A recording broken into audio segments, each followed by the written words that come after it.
On s'est dit ce serait bien pour le spectacle, uniquement pour le spectacle, hein, on n'est pas en formation syndicale non plus, d'avoir un bouquin à vous faire connaître qui recenserait à peu près clairement un truc simple pour comprendre le droit du travail, parce que c'est un truc qui est peut-être volontairement assez compliqué, du genre qu'on nagerait dedans. Et donc on en a cherché un, on a pas mal cherché, et puis on en a trouvé un qu'on trouve assez pratique, très pratique à transporter. En fait, c'est un bouquin où il y a toute la liste de nos droits. C'est un bouquin sympa et en plus qui représente deux avantages très conséquents. Vous l'avez quasiment tous chez vous à la maison. Et en plus, il fait qu'une page.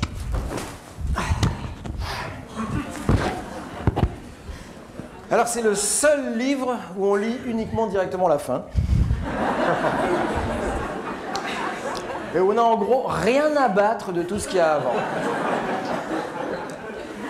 Messieurs, la fiche de paye. Ouais.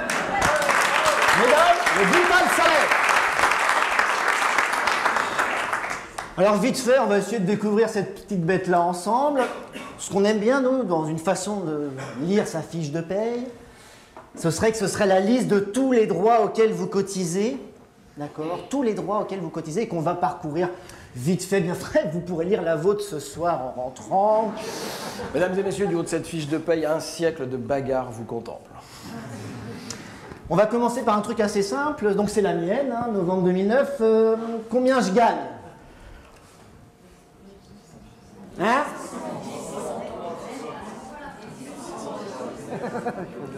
Combien je gagne ? 1603 €. Ça, c'est donc mon net. C'est l'argent qui me tombe dans la poche. À la fin du mois, ça n'est donc pas ce que je gagne. D'accord ? C'est bien le problème. C'est bien le problème et c'est bien tout l'enjeu du combat sur les retraites. C'est que je ne gagne pas 1600 € par mois. Je gagne 2058 € par mois de salaire brut. Et je cotise un certain nombre de droits, ainsi que mon collègue employeur d'ailleurs, qui cotise lui aussi, ça s'appelle des cotisations patronales. Et le seul chiffre qui n'apparaît nulle part sur cette fiche de paye, c'est la totalité de ce que rapporte, de ce que vaut ma force de travail. Sur quasiment aucune fiche de paye, vous avez l'addition du salaire brut et des cotisations patronales qui se lèvent pour ma part à 873 €. Ma force de travail vaut donc 3000 € par mois. Eh oui. Ça va ? Donc ça apparaît quasiment jamais. Mais oui, peut-être qu'ils ne voudraient pas qu'on y pense de trop. Non, ouais. Ça pourrait nous donner des idées. Donc, il y a des belles colonnes. On n'est pas d'accord sur les colonnes. Non, on n'est pas d'accord. Moi, je considère que la part salariale et la part patronale, c'est une énorme arnaque. C'est une astuce comptable. C'est de la pédagogie patronale. Je veux dire, vous comprenez bien que ça ne sort pas de notre poche. C'est complètement idiot. Je veux dire, c'est le patron qui paye la totalité du truc. Mais on fait comme si il nous donnait ça puis qu'on lui rendait. Vous voyez ? Comme ça, on a l'impression de participer un peu. En réalité, il y a du salaire direct, c'est celui qu'il nous donne, et il y a du salaire indirect, c'est celui qu'on lui oblige à donner à des gens qui ne travaillent plus.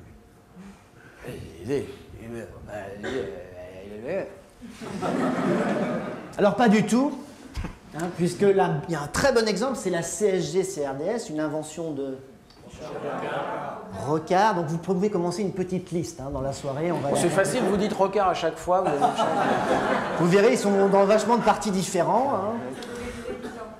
Et donc ça ne devait pas durer très longtemps, bon ça n'a pas commencé à 8 points quand même, ils ont commencé plus bas, et donc vous remarquez que la répartition entre cotisation salariale et patronale est particulièrement avantageuse pour le salariat, c'est-à-dire qu'on a tout dans la gueule. Hein. Et donc moi je trouve qu'il y a une très grosse différence entre les deux colonnes, c'est que là les 161 €, je ne les ai pas dans la poche à la fin du mois. On les retire de mon net, c'est-à-dire que j'en assume seul la totalité. Si elle était répartie, ou mieux, qu'elle était à la totalité de la charge patronale, hein, de l'autre côté de la colonne, eh ben, j'aurais un net qui serait de 161 € supérieur à la fin du mois. Je trouve que c'est plus que de la sémantique ou de la symbolique, personnellement. Hein. Alors, on y va pour les différentes familles. On est une scope très démocratique, on accepte les mecs de droite au pavé. Ah, très contradictoire. Hein. Alors, la Sécu. Tout le monde connaît bien la Sécu. L'idée, c'est de vérifier nos droits ensemble. Les droits qui sont issus du salaire. Vous vous rappelez la Sécu?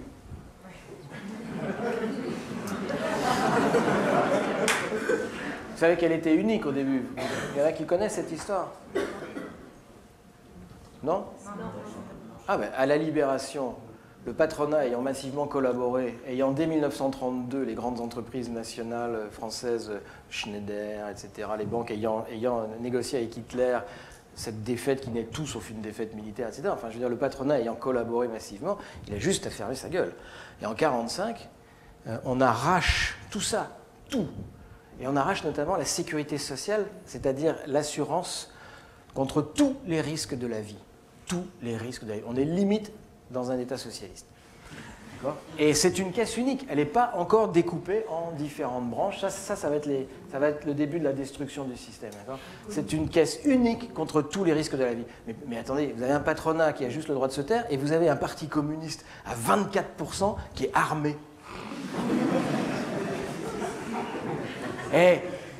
Attendez, là on a un PC à 1,9. Mais je veux dire, actuellement, dans la bagarre sur les retraites, on aurait un parti communiste armé à 24%, elle aurait une autre gueule, la discussion sur les retraites, tu vois. Tu as 24% de communistes, tu vois, on touche pas aux retraites. Non, on touche pas, c'est bon, c'est bon. On peut même les descendre à 58 ans si vous voulez, il n'y a aucun problème. Ça s'appelle un rapport de force. Vous voyez ? C'est comme quand Sarkozy nous dit qu'il veut moraliser le capitalisme, il dit c'est fou de notre gueule. Il nous prend pour des bacs à douche, quoi.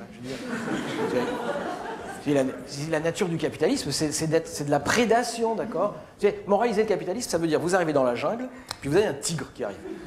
Et là, vous lui dites couchez, Kiki.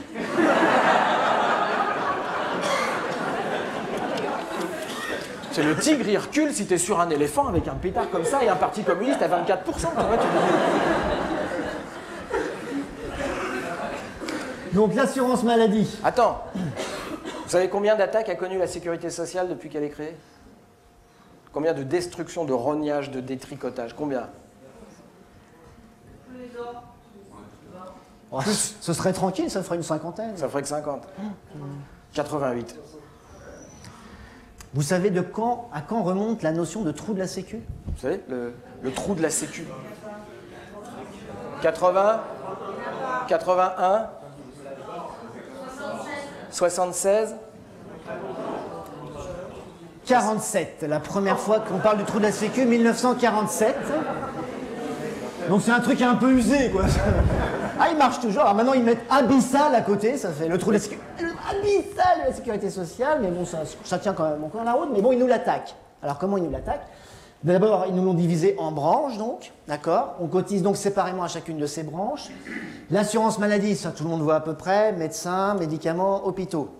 Donc évidemment, ça attaque dur, ça fait pas mal de temps, puisqu'on enlève les médicaments, de moins en moins, pas tous, ça pas plus cela. Et puis surtout, il y a vraiment une attaque spéciale en direction des classes populaires, puisque avec leur putain de 1 euro par visite là, et de 50 centimes par boîte de médicaments, vous ne pensez pas que ce n'est pas des classes moyennes comme moi qui allons être gênés le plus.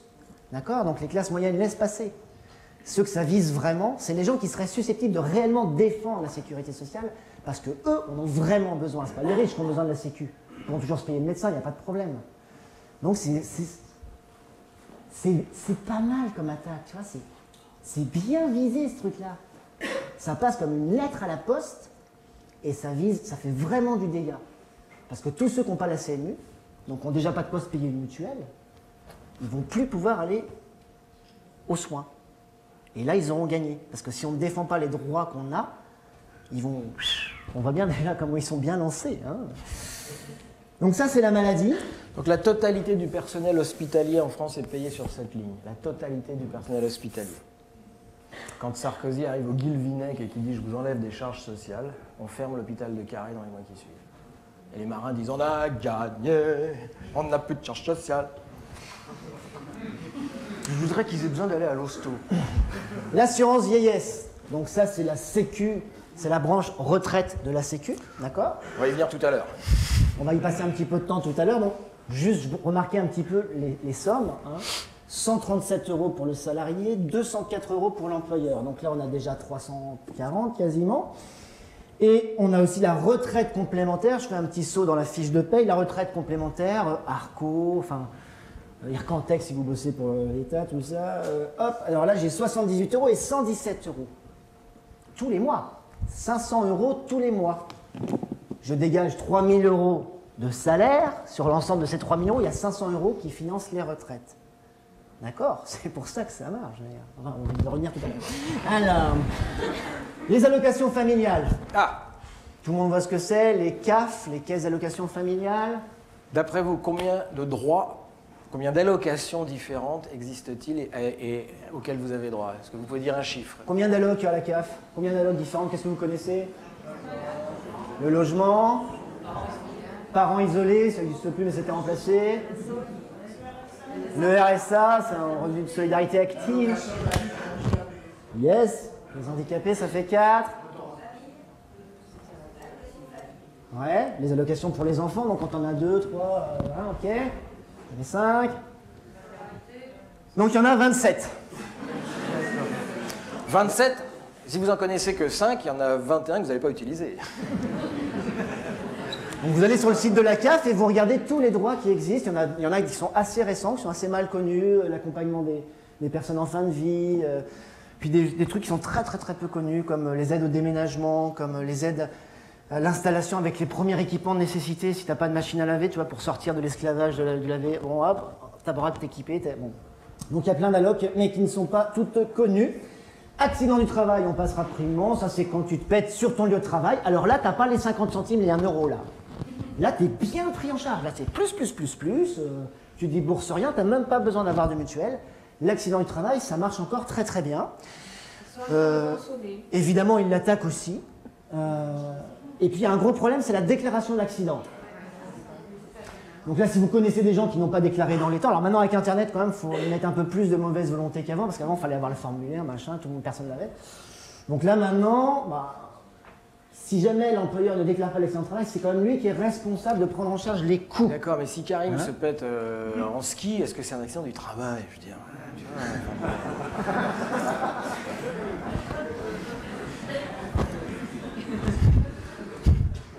Solidarité personnes âgées, alors celui-là, on l'aime bien. c'est le préféré de Gaël. Ah non, c'est la réduction de filles ton préféré. Solidarité personnes âgées, donc c'est la nouvelle branche dépendance qu'ils ont tout de suite commencé à attaquer avant d'avoir fini de l'installer. Donc c'est la saloperie du lundi de Pentecôte, pour que tout le monde suive, d'accord? Alors remarquez bien, on est en novembre 2009 et donc je cotise par le biais de mon employeur à hauteur de 6 €. Il n'y a pas beaucoup de lundi de Pentecôte au mois de novembre, on est d'accord?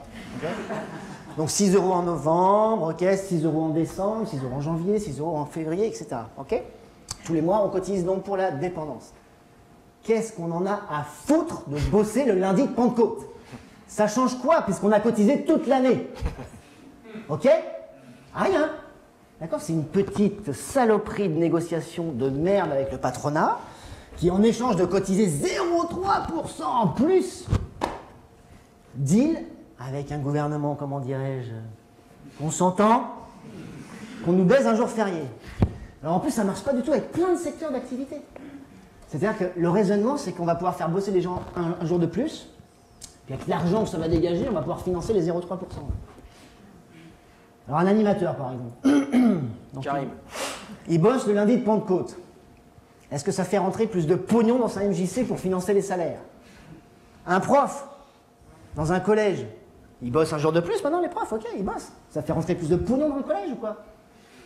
Mais ça n'a aucun rapport. Calme-toi. Ouais, ça m'énerve un peu, ça. Non, parce qu'ils jouent sur nos sentiments. Ils nous disent, il faut être solidaire, les vieux ont tous crevé. Donc ça, en plus, c'était un été parce qu'il avait fait trop chaud, bon, voilà. Ça va, quoi. Enfin... Vous allez me l'énerver. Aide au logement. C'est quoi ça, l'aide au logement? 0,1%. Les prêts, le 1% logement. C'est comme ça qu'on en parle souvent. Le 1%, c'est pas le taux de cotisation, c'est 10 fois moins. C'est le taux, soi-disant, du prêt qu'on va pouvoir emprunter pour accéder à la propriété auprès de son employeur. Donc ça, il y a plein de gens qui ne connaissent pas. La banque, elle t'en parle jamais, puisqu'elle a plutôt intérêt à ce que tu viennes emprunter chez elle à beaucoup plus que 1%. Donc voilà. La réduction Fillon. Oh, il va s'énerver là. Quel est le vrai nom de la réduction Fillon? Le vrai nom de la réduction Fillon? C'est quoi le vrai nom de Fillon? Qui a inventé la réduction sur les bas salaires? Puisque c'est de ça qu'il s'agit. Les allègements sur les bas salaires.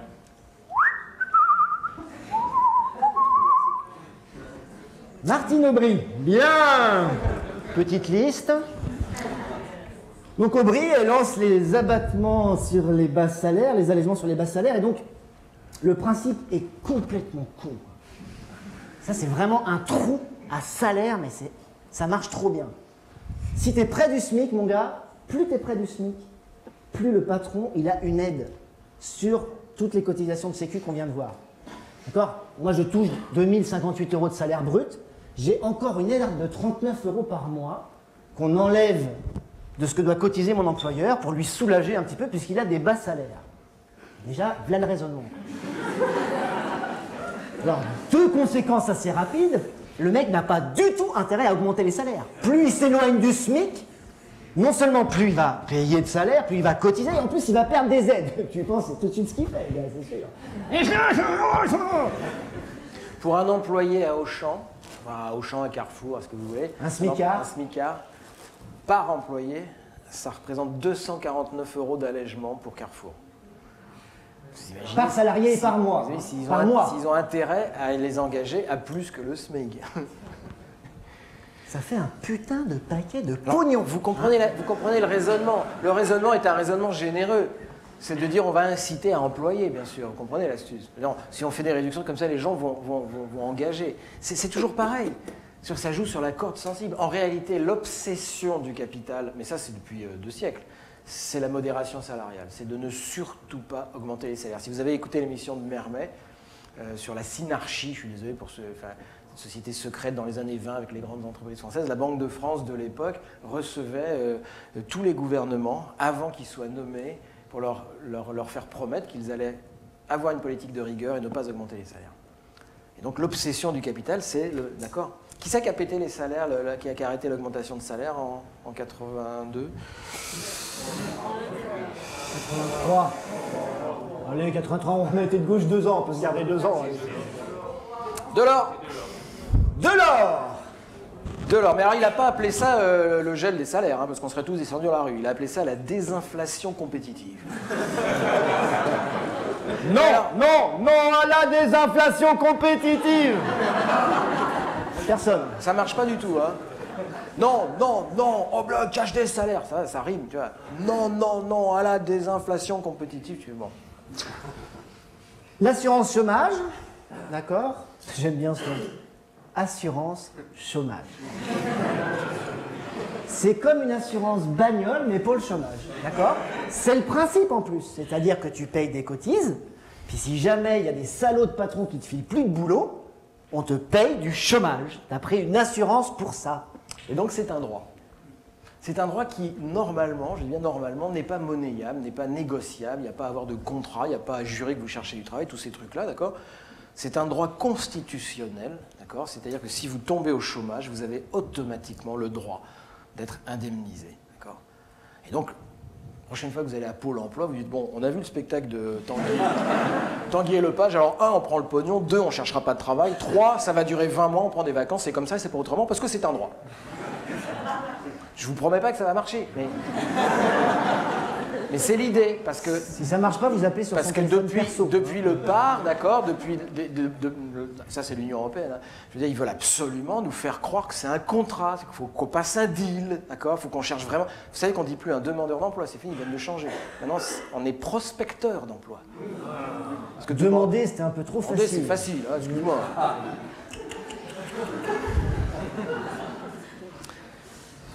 Et donc là, il l'attaque, celui-là. Hein. Il l'attaque sévère, ça fait vraiment un moment que ça dure. Donc là, il y a eu les 3 offres qu'on peut pas refuser. Il y a la durée qui change tout le temps. Il te manque 50 heures avant, tu perds 6 mois. Enfin, c'est vraiment un droit qui est attaqué. Il est trop emblématique du travail libre, comme les retraites. Comme par hasard, même objectif, même importance stratégique et beaucoup d'efforts là-dessus. Ça paye du travail libre, vous êtes d'accord, hein? C'est grâce à ces cotisations du travail subordonné qu'on paye du travail libre. D'accord? Donc là, il y a Ah, bon. Bon. Franchement, ça rigole le jeu. Est-ce qu'il y a un lisseur de queue de poire pour...